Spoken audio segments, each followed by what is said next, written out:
Bonjour à tous. On commence cette revue de presse du côté de l'Espagne où le Real Madrid est tombé de haut hier. Après des débuts en boulet de canon, Santiago Solari a pris du plomb dans l'aile après cette cuisante défaite 3-0 contre Eibar. Un Madrid qui a été vulgaire pour Marca, qui ajoute que les Madrilènes ont tout simplement pris une leçon. Le quotidien AS aussi a la dent dure contre le Real et parle d'un désastre total. Dans la presse catalane aussi, on parle de la débâcle de la Casablanca, mais c'est surtout le sauveur du FC Barcelone qui fait les gros titres. Il s'agit d'Ousmane Dembélé. Oui, lui qui était au plus bas ces dernières semaines et qui était critiqué par ses coéquipiers comme Luis Suarez, le Français remplaçant au coup d'envoi a marqué le but de l'égalisation à la 89e minute. Il a ainsi permis au Blaugrana d'arracher le match nul 1-1 face à l'Atlético de Madrid. Dembélé attend, titre Mundo Deportivo, et pour Sport, c'est Dembélé qui a réveillé le Barça. En Angleterre aussi, un champion du monde fait les gros titres, il s'agit de Paul Pogba, et c'est un Pog italien pour le Daily Star qui explique que l'Inter pourrait offrir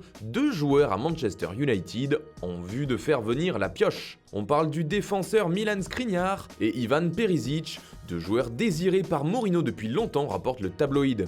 Et dans le Daily Mail, on apprend qu'un autre taulier des Red Devils pourrait faire ses valises pour atterrir au PSG. Ce n'est autre que le gardien espagnol David De Gea, qui pourrait donc venir dans la capitale française pour 60 millions de livres, soit près de 68 millions d'euros selon le journal anglais. En Argentine, la finale de la Copa Libertadores devait se jouer hier entre River Plate et Boca Juniors, mais elle a été une nouvelle fois reportée. Malheureusement, cette fois, ce n'était pas à cause d'une mauvaise météo, mais de très graves incidents. C'est ce que rapporte le quotidien argentin Olé, qui parle d'une honte mondiale. À son arrivée au stade, le bus des joueurs de Boca a été caillassé, des vitres du véhicule ont été brisées par des projectiles, notamment des pavés, et certains joueurs comme Pablo Pérez ont été blessés. Après plusieurs reports de quelques minutes, le match a finalement été reporté aujourd'hui à 21h, heure française. Et enfin en Allemagne, Niko Kovac est de plus en plus sous pression. Le Bayern Munich qui menait 3-1 s'est finalement fait rejoindre en toute fin de match, 3-3 au final et les Bavarois perdent une nouvelle fois des points.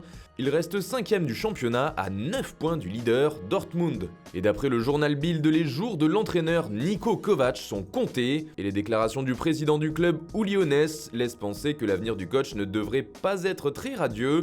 C'est un jour difficile pour nous, il y a un besoin interne de discussion, nous devons nous réunir. Ce qui est arrivé est inacceptable, a-t-il déclaré. Voilà, c'est tout pour ce matin, bonne journée à tous, on se retrouve très vite pour une nouvelle vidéo sur Foot Mercato.